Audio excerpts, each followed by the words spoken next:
they felt it was over. Tion T-Boz Watkins, Uncensored.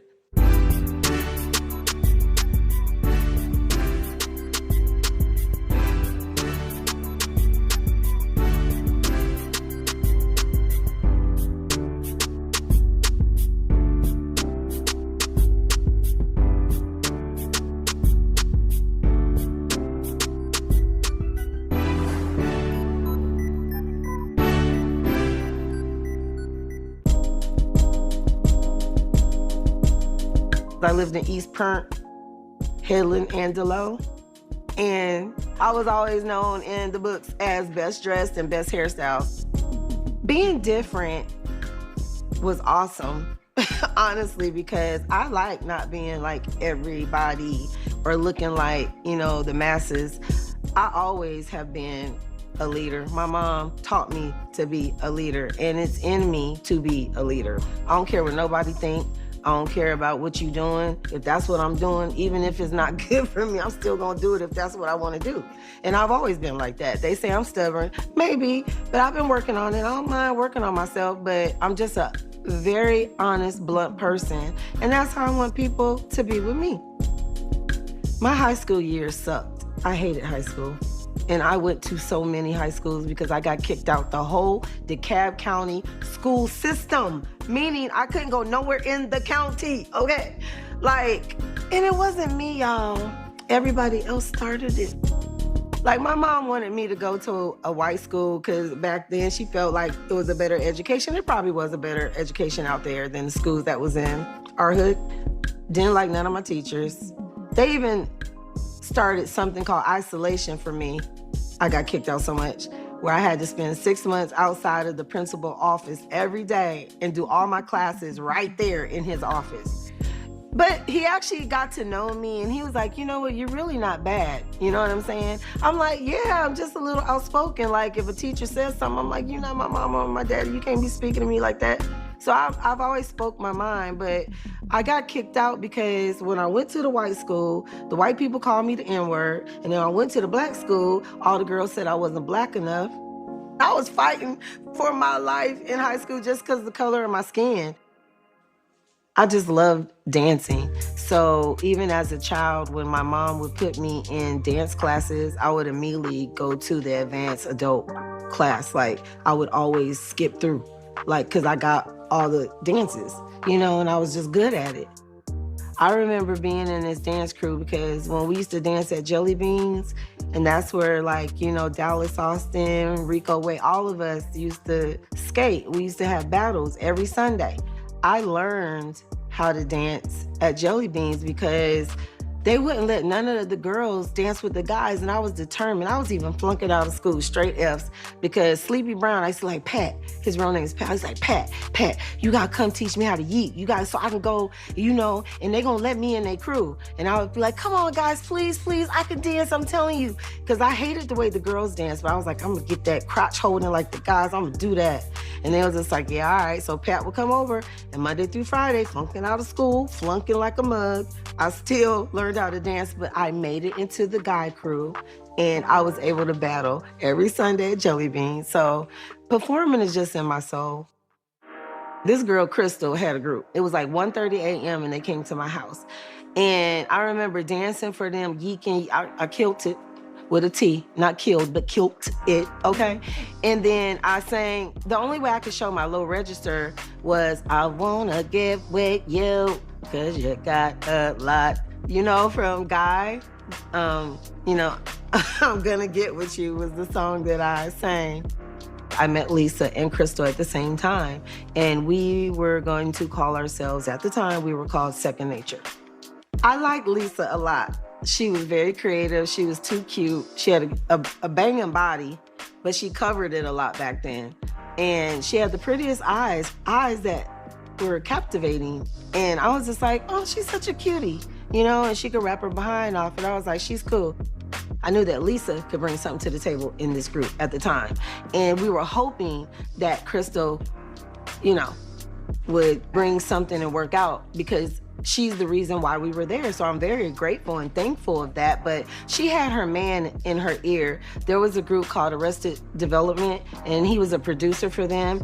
And she had a baby. And he was like, mothers don't dress like that. I'm like, bro, we ain't out here dressing like sluts. We dressing like tomboys. What's wrong with that? And I kept saying, girl, you better not let no man run your life, because he gonna go on to be successful. You gonna be left behind listening to him. He ain't gonna be here with you. I worked in a hair salon, Escape, in East Point, and Marie was a hairstylist, and she was like, TT, I'm doing Pebbles' hair. And I was like, girl, you need to tell her I'm a star, and she need to see me. You know what I'm saying? And I was talking all this stuff. And I didn't know she was really gonna tell Pebbles that, but she did. And that night, Pebbles called me on the phone. I was like, Mom, it's Pebbles. You know what I mean? And so it just happened all so fast, because the second day we went to dinner, the third day when we auditioned, Crystal just stood there. You have L.A. Reid, Daryl Simmons, and you're just standing there? And me and Lisa's getting it. Man, and L.A. Reid said, rap. I don't rap, but I hit Ice Cube's rap like I wrote it. I was like, I put my Nike on the bed so it won't slide. Something, because I'm never hitting deuce files. I was in it, okay? And shoot, Crystal still was just standing. Pebbles made us kick her out.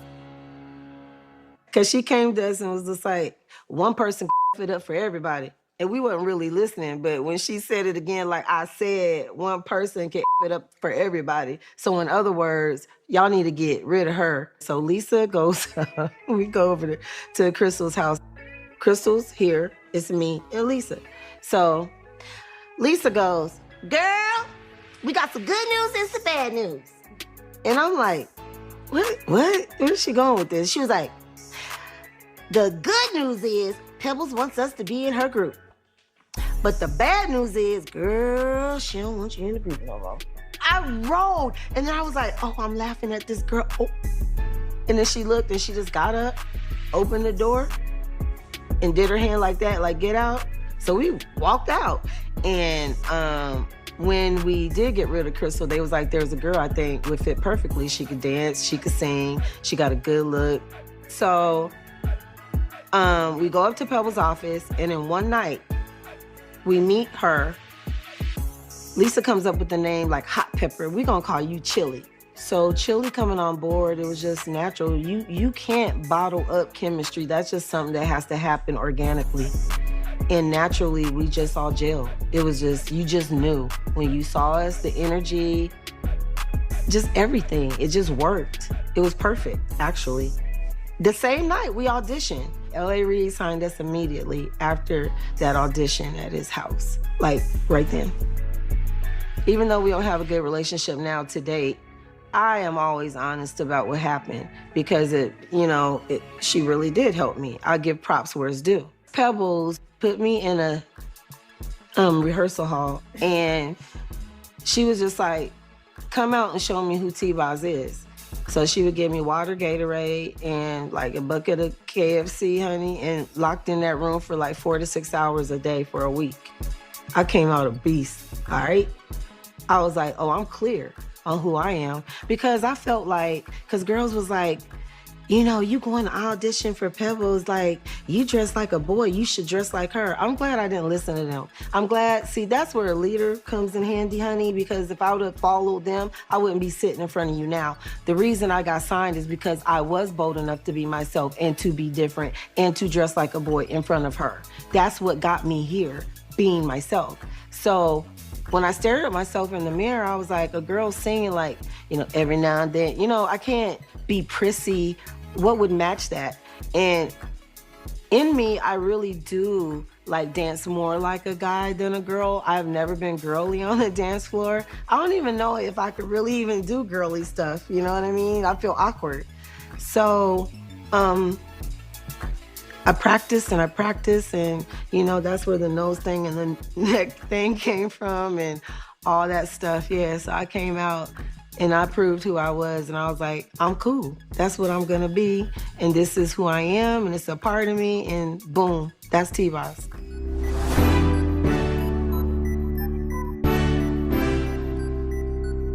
It was like 1991. Ain't Too Proud to Beg was a, single, and that was the first song we recorded, And when I heard it, oh my God, this is a hit.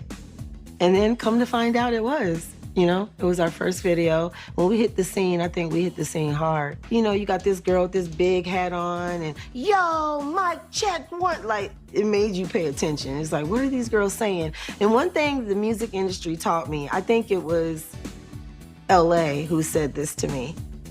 If you turn the TV down and you can't even hear what you're watching, but it still captivates you and makes you pay attention, then you got something on your hands. That means you got some kind of vibe or aura that people like to watch or want to see or want to listen to you and look at you, So I think that video made people want to turn the volume up. I remember our first performance, our real first performance, because we didn't get to really practice. I think we did like maybe a college and maybe one club show, and then boom, we were going to open up for Hammer. I'm like, what? We weren't making no money though. It was only $5,000 a week to pay for the band, the travel, and I hated it because we have to stay on the same bus. When you broke, child, you got that one tour bus. Chili be in the front playing Sade and Seal. I'd be in my bunk watching Scarface, say hello to my little friend. And then Lisa locked in the back, listening to Waffle House music, high and sleep. Lisa, wake up. Can't get her out. You know what I'm saying? So it was hell. But we went on a major tour opening up for Hammer. Divine Stevens, who's like a brother to me, and he choreographs. And he said, Tion, he sat me down one day. I was like, do you really understand what a choreographer is? And I was like, no. I was like, what is it? And he was like, he said, it's not a person who learns a dance and teaches it. It's a person who creates a dance and makes the world follow. And I said, well, then I'm gonna be a choreographer. And that's where Creep came from. That's where What About Your Friends came from. And that's where Waterfalls came from. So I made up those hooks. So anytime you see somebody going that way and doing that, you automatically already know what that is. The emotional connection I had with Waterfalls, I think we all did, because that was the first video that we three collectively as a group came up with the concept. A lot of people don't understand what the song is about sometimes, but it's saying don't go out doing bad things in life if you know it's bad for you. Stick to the rivers and lakes that you're used to. So do the right thing, things that you know you should be doing. F. Gary Gray, we wanted F. Gary Gray. And man, we told him the concept. And when we saw the video, we was all, that ugly cry. It's so good. We don't even have to be in it. Oh my God. Because we had to beg to get that video done. LA actually framed the poster that we wrote begging to do it because Clyde didn't like it. Well, guys, I don't know. This isn't a good song.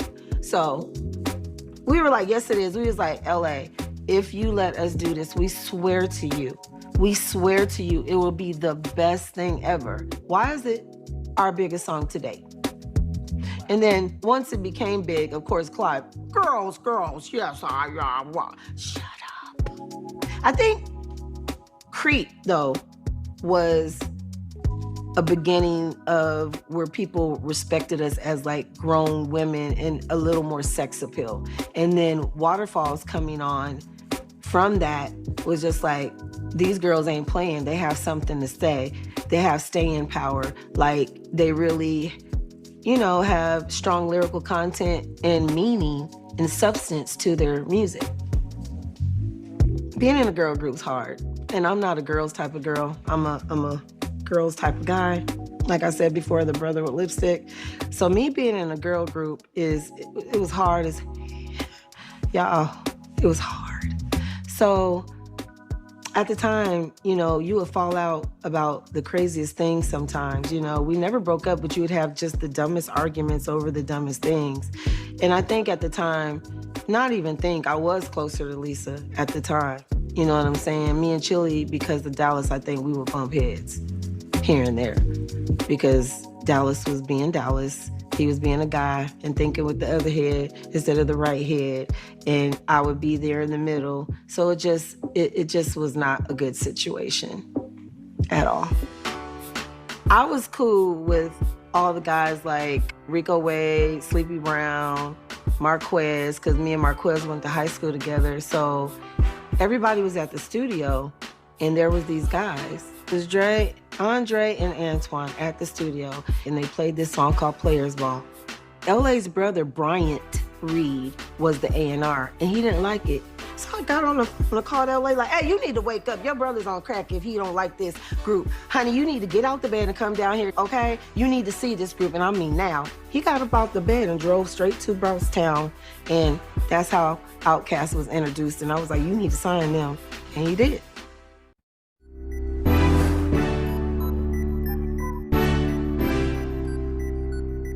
As artists, yes.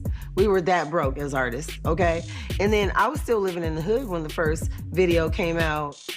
Pebbles put us on the lowest budget monthly. I remember we was gonna make Pebbles a cake. We couldn't even afford it. So Lisa put on some pantyhose and she put the eggs between her crotch and the pantyhose, the cake mix up here in her belly. And we stole the ingredients to make her a cake. That's how broke we were. I'm gonna tell you, this is when I knew things were weird. We wanted to see our contracts. Pebbles did the Demi Moore crowd, you know, with the one tear. I treat y'all like daughters. I can't believe you want to see your contracts. Lisa and Chili broke into the office and stole the contracts. That's how we got our contracts to see them. And the lawyer who signed us, it was a conflict of interest because they used the lawyers. LA and Pebbles used the lawyers. And then we later found out that Pebbatone stood for Pebbles and Antonio. So I'm like, wait a minute. So we just signed in all kind of ways. Hammer, actually, I will love him forever because he's the one that put me and Lisa up the game on the business and the industry and things that was going on. When we found out that the contracts were unique, I'll just use that word, or janky, stanky jank contracts. I can't describe the feeling I felt. It was just disappointment. You go through a lot of emotions. You feel like you were lied to. You don't know who you could trust, who you can believe. So I have a song on the first album. We was even talking smack then. It's called Case of the Fake People. I thought that I knew about them. Thought that they would never do me wrong. Well, they'll smile in your face. Okay? Yeah, we was talking about that in that song way back then. We were so broke, we couldn't even afford to go bankrupt. We had to borrow $15,000 apiece from Andre Rison to file the chapter that we filed. And he gave it to us. So $45,000, I think it was, that we needed. And so, yeah, we borrowed the money for bankruptcy from Andre Rison before she burned his house down. Starting over after bankruptcy, we was hustling.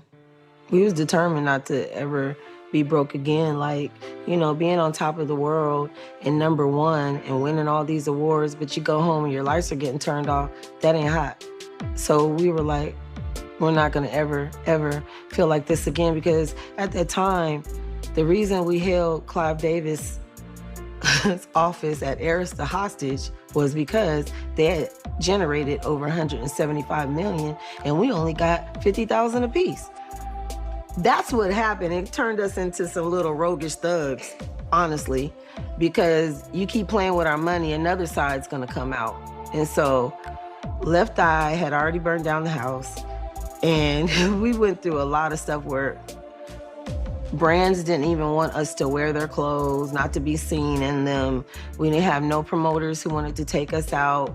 They just didn't want to be bothered with us, because when she burnt down the house, all of us burnt down the house. So we all were affected. So Left Eye was like, I'm in there with the diversion center with them girls. We could rent a car, go up to Arista and go get our money. So we was like, yeah. It was her idea, but we was like, yeah, so get them girls and they can come help us.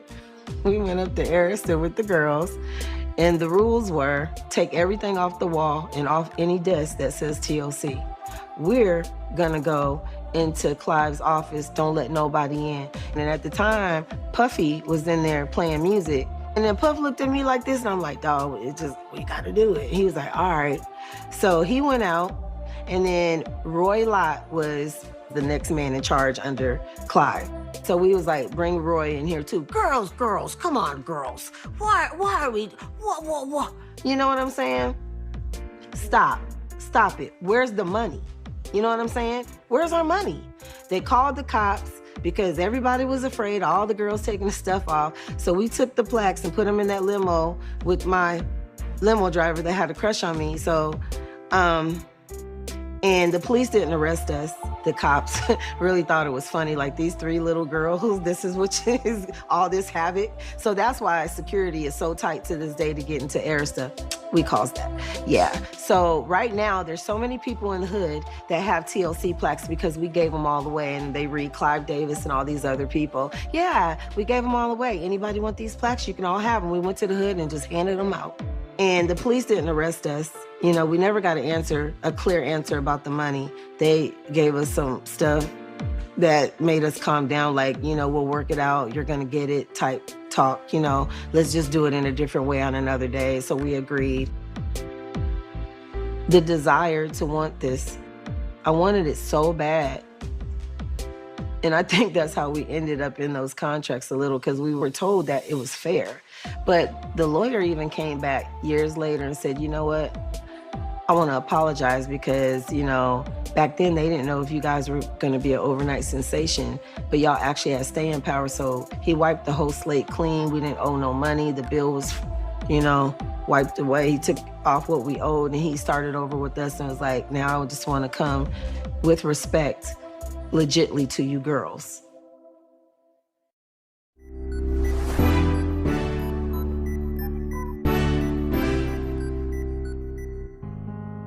I remember exactly what I was doing and where I was when I got the call about Lisa passing away. I was in my daughter's room. Chase, I had just put her to bed. I was watching Judge Mathis and, you know, the rocking chair. And then I got a call and it was Bill and Shirley on the line, but I couldn't understand anything that Shirley was saying because she was crying, but I heard the word Lisa.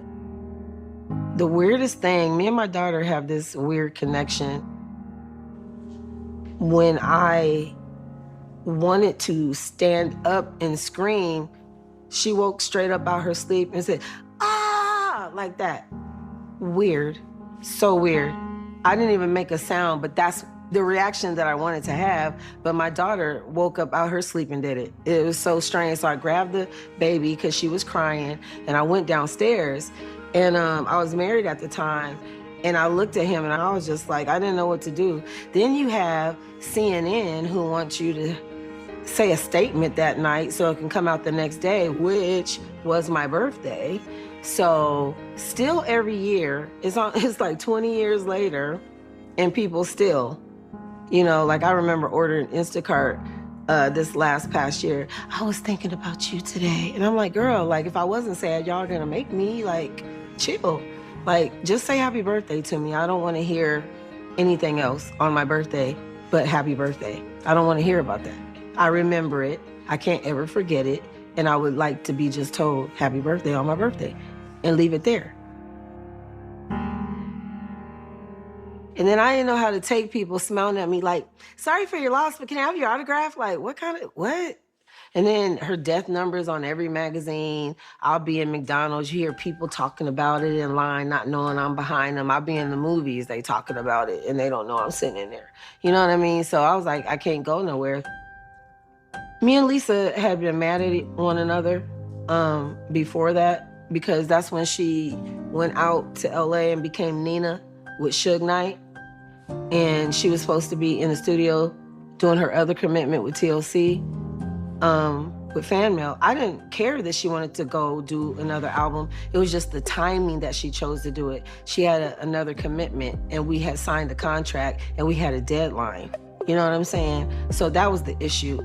I didn't never want people to think it was one of those situations where we're jealous or we didn't want her to do it. I want her to live her life. I wanted her to be Nikki and do her thing. Because Nikki was one of the personalities that I named her because she was a Gemini. She had about 5, and Nikki was one. I was in the hospital for 4 months before she died. So I'm in the bed and I hear this, "I'm almost to the room, I'm going to see Tion." So I'm like, there she go. She came up there with a plant, but that was her way of saying sorry. And she let me know she was going to Honduras, but that was the last time I saw her. The one thing that I respected about her more than anything is that she really was just who she was. She didn't care about what nobody thought. Like, I thought I didn't care, but she didn't care, okay? She'd talk about herself first, so you don't have to worry about, anybody saying anything, because she'll call herself out, you know what I mean? So I was like, hey, but I respect that because she lived her life to the fullest. I could say that. We were partners. I just stayed at home, and I didn't really do anything. So when it was time to work, we felt forced. If you look at 3D's album, everything about that album is dark. The songs were not as good as they probably should have been, but the record company kept forcing us to come out. And so we finished the album because she died in between making that album. And me and Chili felt forced. What did happen is the industry, as far as like executives and stuff, they all turned against us. They felt it was over. It is what it is, and it had to come out. So, it still did fairly well, not as good as our other albums, but like if it sold 7 million or 9 million, they was like, yeah, they fell off. And I'm like, no, that's not true. We're still the biggest girl selling group of all time, baby. But you know what I'm saying? We still had talent. You just have to realize that it's never gonna be the same, but you have to find your new normal, whatever that is. And even though a lot of doors were shut and a lot of people were scared to perform with us or do anything, I just kept saying, you need one yes, and that was the Super Bowl Blitz. That was the show that put us back on the map, and that let the industry know that this still can happen with just 2 members. And we always make sure we incorporate her and keep her legacy alive. I'm always gonna do that. And it pisses me off when people say, it's just TC. When you work hard for something, especially when you pay $1 million per letter and you work hard to build something, it is always gonna be TLC. It doesn't matter if she's physically standing here or not. Her voice and everything, she helped me build this. It started off with us before we even got Chili. So at the end of the day, when you build something up and you work so hard for it, you don't change it. It's yours. That's who we are, always. Even when we're all gone, it's still TLC.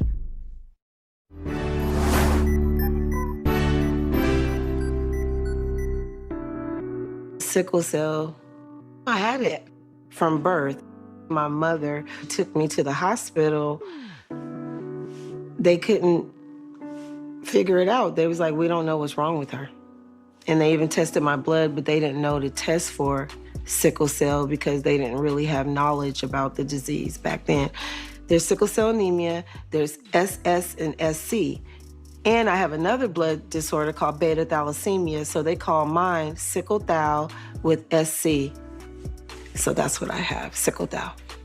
But the only way that I could describe it for anybody to understand how excruciating the pain can be, like a butcher knife, if somebody was just stabbing you over and over and you can't do anything about it, and the pain will get so bad sometimes you hallucinate, you're like out of your mind, you don't know where you are. Ooh, my mom was so good at calming me down. She used to just sing my name, Tion Tanise, my little girl, my pretty little girl. Tion Tanise, oh Tion Tanise. And that's all she would sing, and a melody to me, and that would calm me down. My mom was great because she never showed fear. She never showed her worry. She always made me feel comfortable anytime that I didn't feel well. I think you go through these stages of denial, so I didn't want to have the disease, so I would do everything as if I didn't have sickle cell. And my body would remind me and kick my butt, and I'd end up in the hospital because, of course, like, Heffa, you do have it. Having a brain tumor, surgery, it's called a craniotomy. That was one of the hardest times of my life because it took me 4 years. I lost my sight, hearing, balance, and speech. They took my balance completely. And that's everything I do in my job, like my face, my hearing. I'm like, oh my God. And then the doctor asked you which one you want to save first. I was like, okay, my face, because they couldn't tell I'm blind and deaf, and then my hearing, because I would like to hear, and then I guess my balance, you know. So they had to take my balance, but that was fine. You could teach yourself, if you work hard at it, to compensate 93%. You know, you may not be 100. Sometimes I fall over still, but it's okay because I don't have balance on the right side. I have an inner thing in me that just pushes me to get up. I think it's called God. God always be looking out for me. Somehow I'm able to push through. What stuck with me all these years was when I was 7 years old. This doctor, he was just like, Miss Watkins, your daughter won't live to see 30. She will be disabled her whole life and she'll never have kids. I'm like, looking at my mama like, what's he talking about? Because I told you I'm gonna blow up and be on TV one day. I'm gonna be a star, okay? But she immediately looked at me and held me and said, don't listen to nothing he said. God has the last say-so of your life. And so I chose to believe my mother. When I was 25 years old, I remember the doctor saying I had fibroid cysts and I needed emergency surgery. And they wanted to take my uterus. And my mom said no because she's gonna have children one day. And I looked like, dang, you still believe that? Like, cause I kind of believed the doctor when he said I couldn't have kids. I was like, maybe I can't, you know what I mean? It's still in the back of your mind. That's why he should have never said that to me as a child at 7, because it's still in the back of your mind. He said it, like, so it's there, you know, the thought of it. And my mama, she was just like, no, don't take it. She'll be fine. Do what you gotta do, take the cyst out and keep her uterus because she will have kids one day. We were doing this video on Goody Mob set called What It Is, What It Ain't. Nicole was like, TT, your boobies are bigger. And I was like, for real? I got cleavage, I got cleavage, you know? But I felt weird. And I was like, I'm sick, so I need to go to the ER. So I left the set, I didn't do my part.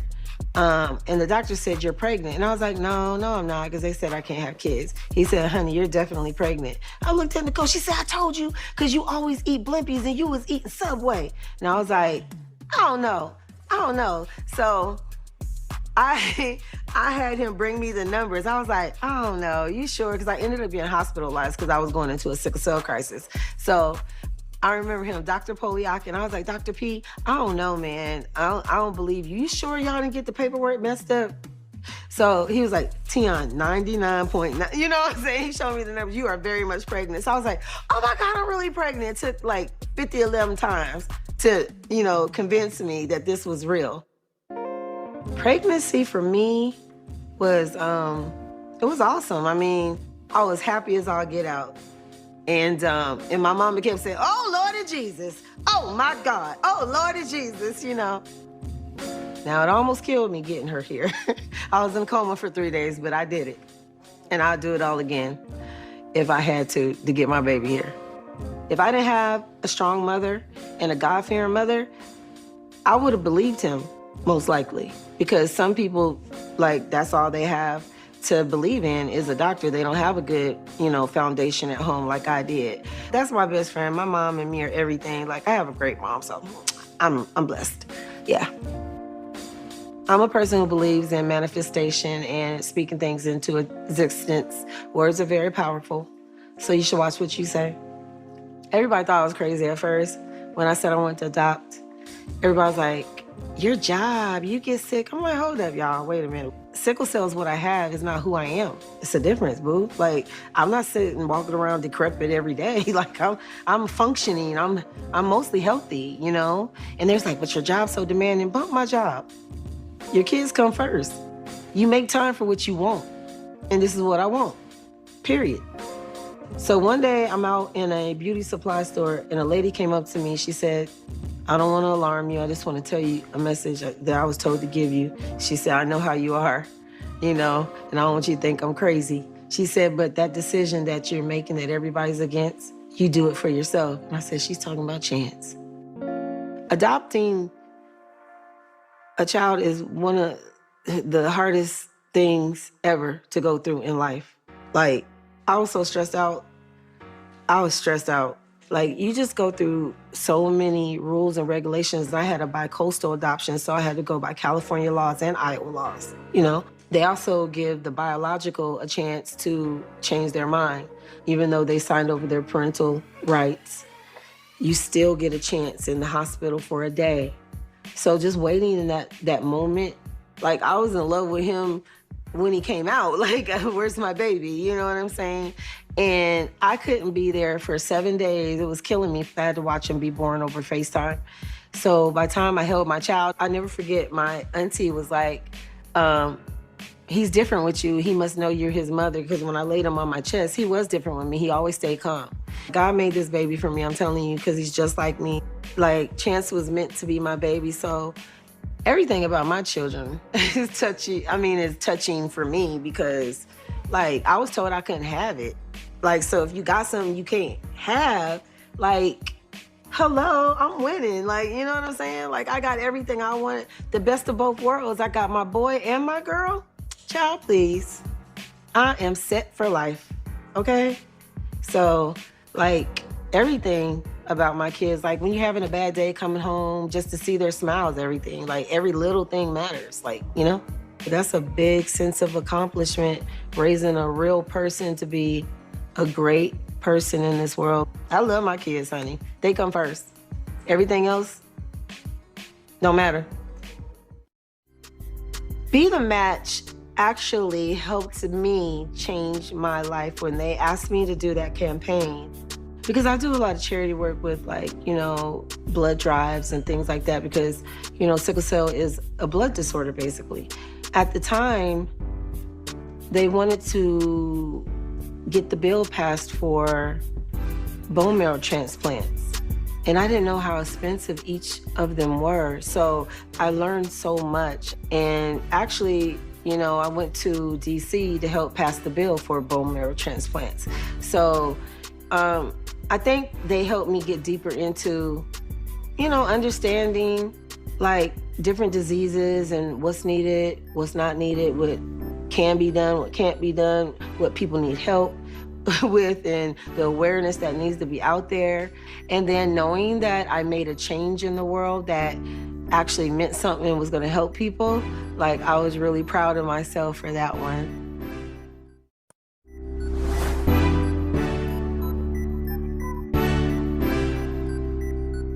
I want to retire from touring. I see a person who wants to be more of a mom than an artist. I've given so much to this industry for 32 years. I damn near died for this. Been in the hospital. I do a lot just to get on stage, more than the average person, just because of my disease. Yes, I chose it, but so I'm willing to do the work to do it. But I am getting to the point to where it has to stop. So I love performing, but it's hard being out on the road. It's hard on the average person who doesn't have a disease. You hear about people going to the hospital for exhaustion and, you know, all that stuff, and they don't even have sickle cell. So could you imagine, you know, for me, what that's like? When I look in the mirror, I see somebody who still has dreams and a lot of things that they want to do. I'm a go-getter. I'm a hustler. We call it Hustle Man Jones. Yep, I got my Hustle Man Jones hat on because I never stop. There's always something. Like, when you're creative, there's always something you want to do. I want to get into writing movie scripts and all that. So what I wanted to say, when I have bad times, my mom always says an idle mind will drive you crazy, because I'm always thinking and wanting to do stuff. So she said, do something like, you know, teach yourself a skill or something. So I taught myself how to write movie scripts. So I can say, like, yeah, I had a bad time, but I acquired this skill while I was going through it. And so that came from, like, when I had a breakup at, like if I broke up with, like, my boyfriend or something, my mom, there was no sulking and feeling sorry for yourself and crying, not over no guy. You better get your up and go to Six Flags and have fun. You might be sad, but you can say you had a good time doing it that day. You know what I mean? So when I look back, I'm glad she did that, because I'm like, yeah, it was a terrible breakup, but I had a ball on that roller coaster, you know? So she made sure I always did something with myself. And I always surrounded myself with people who were bigger and better than me, had more knowledge than me, so that I could be that person for somebody else one day. There's no way you're gonna put me in this industry for 32 years around all these successful people and think I ain't gonna learn something. I'm like a sponge, I be taking it all in. So that's how I'm able to go on and do our production now and do the things that I do, you know, in this industry that I've learned. So learn what you can, respect yourself. That's so important. And remain yourself. Like, just be yourself. Don't let nobody change you. Nobody. It's not worth it, because they will try to change you in this industry. They try to change me. It didn't work so well. I'm glad I stayed myself, or I wouldn't be sitting here, you know?